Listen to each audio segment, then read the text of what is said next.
नमस्कार। आकाशवाणी जयपुर अजमेर से प्रस्तुत हैं प्रादेशिक समाचार।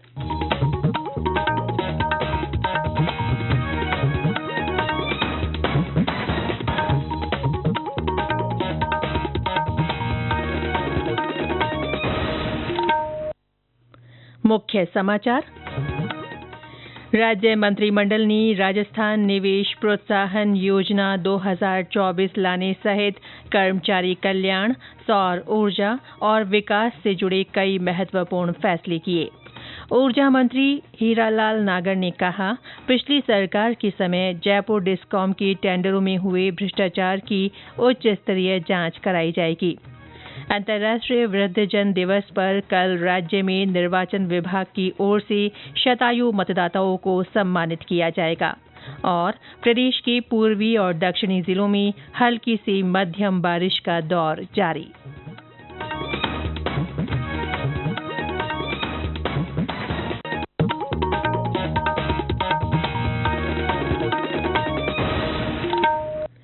समाचारों के साथ मैं रितिका गुप्ता और अब समाचार विस्तार से। राज्य मंत्रिमंडल ने राजस्थान निवेश प्रोत्साहन योजना 2024 लाने के साथ साथ कर्मचारी कल्याण, पत्रकार कल्याण, सौर ऊर्जा और प्रदेश के विकास से जुड़े कई महत्वपूर्ण फैसले किए हैं। ये फैसले कल शाम मुख्यमंत्री भजनलाल शर्मा की अध्यक्षता में मुख्यमंत्री कार्यालय में आयोजित मंत्रिमंडल की बैठक में लिए गए। उप मुख्यमंत्री दिया कुमारी और संसदीय कार्य मंत्री जोगाराम पटेल ने पत्रकार वार्ता को संबोधित करते हुए मंत्रिमंडल के निर्णयों की जानकारी दी। उन्होंने बताया कि प्रदेश में निवेश को बढ़ाने के लिए कैबिनेट ने राजस्थान निवेश प्रोत्साहन योजना रिप्स 2024 को मंजूरी दे दी है। मंत्रिमंडल ने चतुर्थ श्रेणी सेवा और समकक्ष पदों की शैक्षणिक योग्यता 5वीं और 8वीं कक्षा से बढ़ाकर 10वीं करने का निर्णय किया है। इन पदों पर भर्ती साक्षात्कार से कराने की बजाय राजस्थान कर्मचारी चयन बोर्ड द्वारा लिखित परीक्षा के माध्यम से की जाएगी। वाहन चालक के पद पर भर्ती की शैक्षणिक योग्यता 8वीं कक्षा उत्तीर्ण से बढ़ाकर 10वीं उत्तीर्ण करने का फैसला किया गया।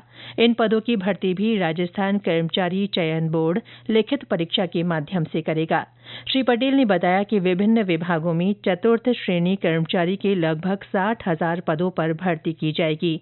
उन्होंने बताया कि कार्मिकों के हित में विभिन्न सेवा नियमों में संशोधन को भी मंजूरी दी गई है। श्री पटेल ने बताया कि बिजली उत्पादन बढ़ाने के उद्देश्य से मंत्रिमंडल ने 5,708 मेगावाट की सौर ऊर्जा और विंड सोलर हाइब्रिड परियोजनाओं के लिए 10,418 हेक्टेयर भूमि आवंटन की मंजूरी भी दी है। ऊर्जा मंत्री हीरालाल नागर ने कहा है कि पिछली कांग्रेस सरकार के समय जयपुर डिस्कॉम के टेंडरों में हुए भ्रष्टाचार और अन्य अनियमितताओं की उच्च स्तरीय जांच कराई जाएगी। उन्होंने कहा कि दोषी अधिकारियों और अन्य लोगों को बख्शा नहीं जाएगा। श्री नागर ने कहा कि सरकार के समय प्रदेश में 42 ग्रिड सब स्टेशन बनाने के लिए विभिन्न टेंडरों के संबंध में भ्रष्टाचार निरोधक ब्यूरो के माध्यम से परिवाद प्राप्त हुए थे। इस पर डिस्कॉम की ओर से जांच जारी है। ऊर्जा मंत्री ने बताया कि डिस्कॉम के स्तर पर हुई जांच के परीक्षण के लिए उच्च स्तरीय कमेटी गठित कर जल्द से जल्द रिपोर्ट देने के निर्देश दिए गए हैं। रिपोर्ट में दोष सिद्ध होने पर टेंडरों को निरस्त करने की कार्रवाई भी की जाएगी। विधानसभा अध्यक्ष वासुदेव देवनानी ने कल अजमेर में विभिन्न विकास कार्यों का शुभारंभ और शिलान्यास किया। उन्होंने 2 करोड़ 23 लाख रुपए लागत के विभिन्न पेयजल कार्यों का शुभारंभ किया। श्री देवनानी ने हाथीखेड़ा राज कॉलोनी में 59 लाख रुपए लागत की सीसी सड़क, जगदम्बा कॉलोनी में 15 लाख रुपए लागत की सड़क और प्रज्ञानगर में 18 लाख रुपए के सड़क निर्माण कार्यों की शुरुआत की। इस अवसर पर श्री देवनानी ने कहा कि दीपावली से पहले अजमेर शहर की अधिकांश सड़कों की मरम्मत कर दी जाएगी। विधानसभा अध्यक्ष ने कहा कि शिक्षा नगरी के रूप में अजमेर की पहचान बनाए रखने को देखते हुए भारतीय तकनीकी संस्थान की तर्ज पर आरआईटी के लिए इंजीनियरिंग कॉलेज का चुनाव किया गया है। इसी तरह आयुर्वेद विश्वविद्यालय भी खोला जाएगा। इसके लिए भूमि आवंटन की प्रक्रिया जारी है।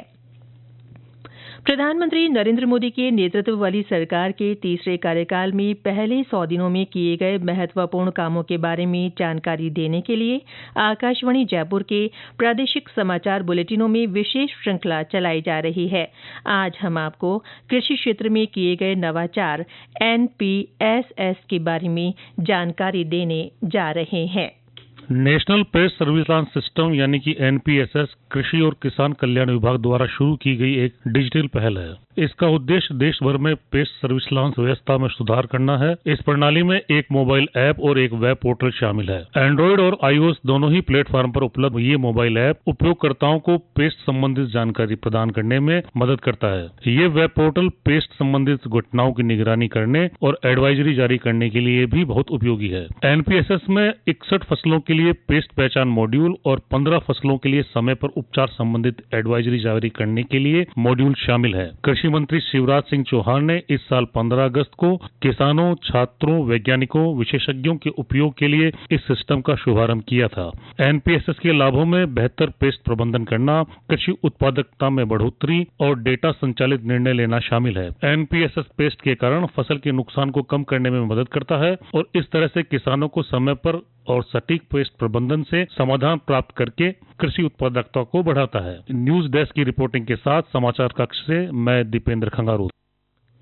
ये समाचार आकाशवाणी जयपुर अजमेर से प्रसारित किए जा रहे हैं। अंतर्राष्ट्रीय वृद्धजन दिवस पर कल निर्वाचन विभाग की ओर से राज्य भर में 100 वर्ष या इससे अधिक आयु के मतदाताओं को सम्मानित किया जाएगा। मुख्य निर्वाचन अधिकारी नवीन महाजन ने बताया कि इन वरिष्ठ नागरिकों को देश की निर्वाचन प्रक्रिया में उनके निरंतर योगदान के जरिए भारतीय लोकतंत्र को मजबूत बनाने में भागीदारी के वास्ते सम्मानित किया जा रहा है। श्री महाजन ने इस संबंध में सभी जिला निर्वाचन अधिकारियों को पत्र कर निर्देश दिए हैं। उन्होंने कहा कि वृद्धजन दिवस पर जिला, उपखंड और पंचायत स्तर तक वरिष्ठ जन के लिए सार्वजनिक सम्मान समारोह आयोजित किए जाएं। ऐसे शतायु मतदाता जो कार्यक्रम स्थल पर आने में असमर्थ हैं, उनका घर जाकर सम्मान किया जाएगा। स्वच्छता ही सेवा अभियान के तहत प्रदेश में आयोजित की जा रही गतिविधियों के तहत जैसलमेर में पुलिस की ओर से विशेष कार्यक्रम चलाया जा रहा है। इसमें पुलिस अधीक्षक कार्यालय और सभी थानों में श्रमदान कर साफ सफाई की गई। थानों में रिकॉर्ड व्यवस्थित किए गए, वहीं मालखाना में भी विशेष सफाई अभियान चलाया गया। जैसलमेर के ही पोकरण में अम्बेडकर छात्रावास में विद्यार्थियों ने परिसर में विशेष साफ सफाई की।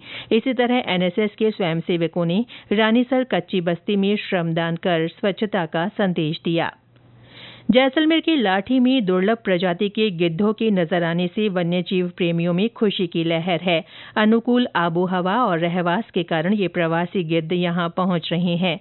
हमारे संवाददाता ने बताया कि इनकी सुरक्षा के लिए वन विभाग ने प्रयास तेज कर दिए हैं। सरहदी जिले जैसलमेर के वन्य क्षेत्र लाठी में तेजी से विलुप्त हो रही गिद्धों की संकट प्रजातियों को देखा गया। अनुकूल आबोहवा व रहवास के चलते प्रवासी गिद्धों को मरुभूमि रास आ रही है। वहीं वन विभाग ने भी बढ़ रही दुर्लभ प्रजाति के गिद्धों की संख्या को देखते हुए सुरक्षा की कवायद तेज कर दी है। वन विभाग के कार्मिकों को बढ़ाकर सुरक्षा के लिहाज से गश्त भी तेज कर दी है। दुर्लभ प्रजाति के गिद्ध हिमालय के उस पार मध्य एशिया, यूरोप, तिब्बत आदि शीत प्रदेश इलाकों से आते हैं। ग्रिफन, हिमालयन व सिनेरियस प्रजाति के गिद्ध नजर आने से वन्य प्रेमी काफी उत्साहित है। मनीष व्यास, आकाशवाणी समाचार, जैसलमेर। प्रदेश के पश्चिमी जिलों से मानसून की विदाई लगभग हो चुकी है। वहीं पूर्वी और दक्षिणी जिलों में मानसून के सक्रिय रहने से हल्की से मध्यम बारिश का दौर जारी है। बीती रात उदयपुर, डूंगरपुर, बांसवाड़ा, प्रतापगढ़, सिरोही और पाली जिलों में कहीं कहीं हल्की बारिश हुई। प्रदेश में अब तक 678 मिलीमीटर बारिश हो चुकी है, जो सामान्य से 56% अधिक है।